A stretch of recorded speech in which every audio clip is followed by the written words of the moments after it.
और जगमाल भाई बड़ा लड़ाकू किस्म का आदमी, दिल्ली कहीं ना कहीं से लड़ाइयां करके आता, और कोई बाहर वाला नहीं मिलता तो घर वालों में पीटता किसी ना किसी को।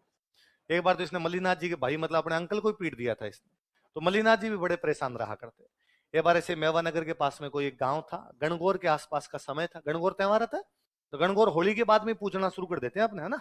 वैसे तो गणगौर होली के 18 दिन बाद आती है। कितने दिन बाद आती है? 18।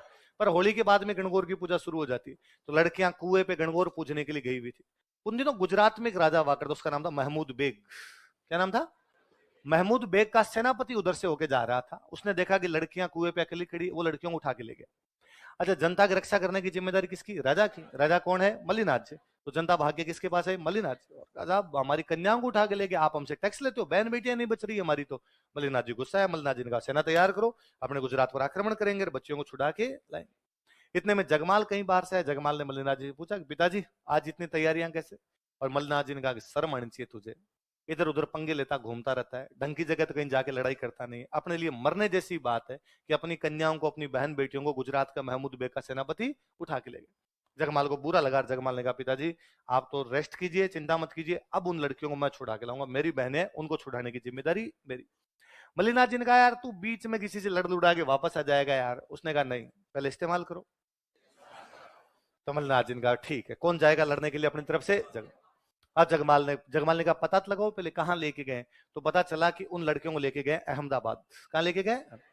अहमदाबाद में गुजरात का जो राजा है महमूद बेग, उसकी राजकुमारी रहती है। उसकी राजकुमारी का नाम था गिंदोड़ी। क्या नाम था? कि राजकुमारी गिंदोड़ी का महल है वहां पर, और अपने वाली सब लड़कियों को उस महल में लेके गए।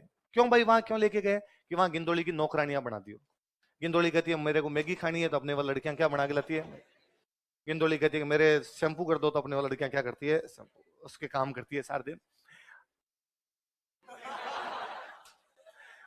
चलो कुछ भी ऐसे कोई काम जी, कोई महल में जो काम हो करती होगी। तो कहा कि भाई तो जगमाल ने कहा अपने महल पर अटैक करते हैं, महल पर अटैक करके उन कन्याओं को लेके जाते। साथ वालों का जगमाल तेरे में थोड़ा बहुत यहाँ दिमाग है कि नहीं? एनी टाइम लड़ाई सोचता है यार, कुछ दिमाग से भी काम लिया अगर। उसने कैसे कहा? गुजरात के राजा की राजकुमारी का महल है, सुना तो नहीं पड़ा होगा। सिक्योरिटी होगी आसपास, भयंकर सिक्योरिटी होगी राजा के परिवार के लिए तो। और यदि हमने हमला किया ना, सारे काम आ जाएंगे, एक ही नहीं बचेगा, सबको मार देंगे वो। थोड़ा दिमाग लगाओ और कोई तरीके से। तो और क्या तरीका हो सकता है कि देखो ये पता लगाओ कि वो लड़कियां बाहर कब आती है महल से। बाहर निकालना इजी रहेगा, सिक्योरिटी हर जगह साथ साथ थोड़ी जाती है, जहां रहती है वहां सिक्योरिटी हो सकती है। तो पता लगाया कि प्रत्येक फ्राइडे को, प्रत्येक शुक्रवार को, उस महल से थोड़ा दूर चलने के बाद एक पीर बाबा की दरगाह, पीर बाबा होते हैं, एक पीर बाबा की दरगाह है। राजकुमारी गिंदोड़ी उस पीर बाबा की दरगाह पे हाथ जोड़ने आती है हर फ्राइडे को 11 साढ़े 11 बजे के आसपास। उस समय अपने वाली लड़कियां नौकरानियों के रूप में साथ आती है।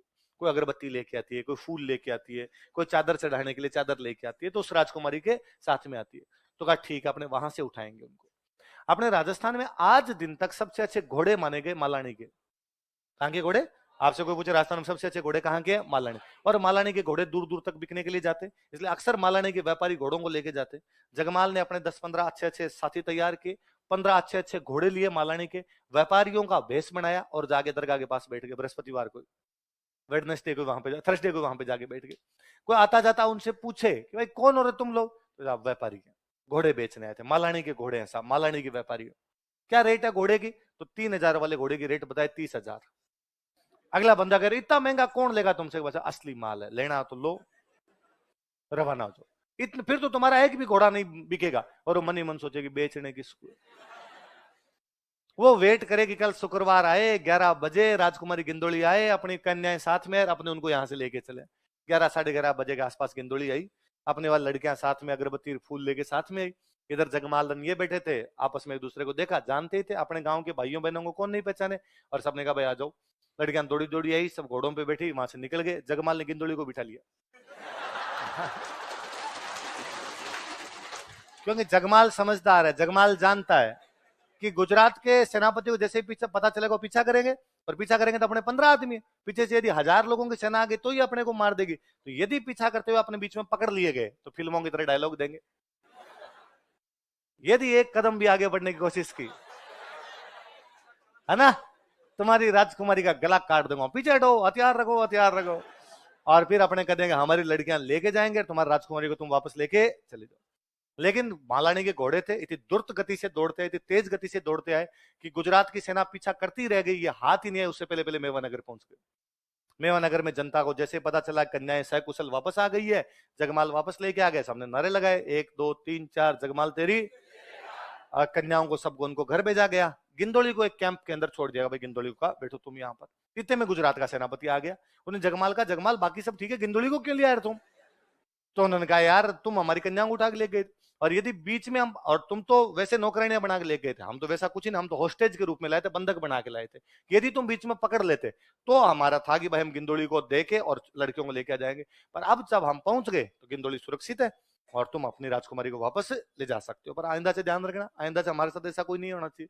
तो गिंदोली को पास समाचार भेजा कि भाई गिंदोली का भाई जाओ और तुम्हारे पिता का सेनापति आया है उसके साथ वापस जाओ। गिंदोली को अहमदाबाद से मेवानगर आते आते जगमाल से बेपनाह मोहब्बत हो गई। हुआ यूं था कि वो जब अहमदाबाद वहां रहती थी, अपने वाली लड़कियों को गिरफ्तार करके वहां पे रखा हुआ था, तो अपने वाली लड़कियां गिंदोली को हमेशा कहती, राजकुमारी गिंदोली कब तक हमें इसमें रखोगी तुम, इस महल में? उसने कब तक क्या, तुम अब यही मरोगी, ये मेरा बाप का राज्य, ये मेरे बाप का महल, और यहाँ परिंदा भी पर। और वो लड़कियां कहती, गिंदोली तुम जानते नहीं हो, हमारा भाई जगमाल है, कर्ण अर्जुन जगमाल आएगा और एक दिन हमें यहां से निकाल के। और राजकुमारी गिंदोली उनको कहती कि तुम सपनों में जीना बंद करो, जगमाल नहीं, कोई तुर्रम खां भी आ जाए ना तो यहाँ नहीं मारा जाए। अरे ऐसा क्या, जगमाल है तुम्हारा? पर वो नहीं, तुम भैया को नहीं जानती, भैया शक्तिशाली है, पक्का हमें यहाँ से लेके जाएंगे। तो उसके दिमाग में कहीं ना कहीं एक था कि जगमाल कोई तो बंदा है जिस पर लड़कियों को इतना कॉन्फिडेंस है, अपने भाई पर इतना ज्यादा कॉन्फिडेंस है। फिर जब जगमाल उसको उठाता है वहां से तो उसको लगा बंदा दम बोड़ा है वैसा। और अब गिंदोली ने कहा वापस नहीं जाऊंगी। नौकर आए, नौकरों ने जगमाल कहा कि वो तो वापस जाने के लिए मना कर रही। जगमाल गया, जगमाल जा गिंदोली कहा, गिंदोली हम तुम्हें होस्टेज के रूप में लेके आए थे, तुम्हारे पिता का सेनापति आए, तुम्हें वापस घर जाना चाहिए, तुम्हारे मम्मी पापा चिंता कर रहे होंगे। उसने कहा नहीं, अब तो जीना यही, तुम्हारे बिना कहीं भी जाना मेरे को नहीं है, मैं तुमसे शादी करना चाहती हूँ। जगमाल ने कहा, अरे तुम्हारा मजहब अलग, मेरा मजहब अलग, हम अलग अलग धर्म के लोग हैं, ये शादी कैसे हो सकती है? गिंदोली ने कहा कि मोहब्बत मजहब कहां देख पाती है। फाइनली जगमाल गिंदोली को यहीं रख लेता है। आप और मैं इस बात पर कितने भी हंसे, पर आपकी और मेरी मम्मी हर गणगौर पे गिंदोली के गीत गाती है। हम 600 साल बाद भी गिंदोली के गीत गाते हैं, क्योंकि जिस दिन गिंदोली को लेके आए थे उस दिन क्या थी, देखो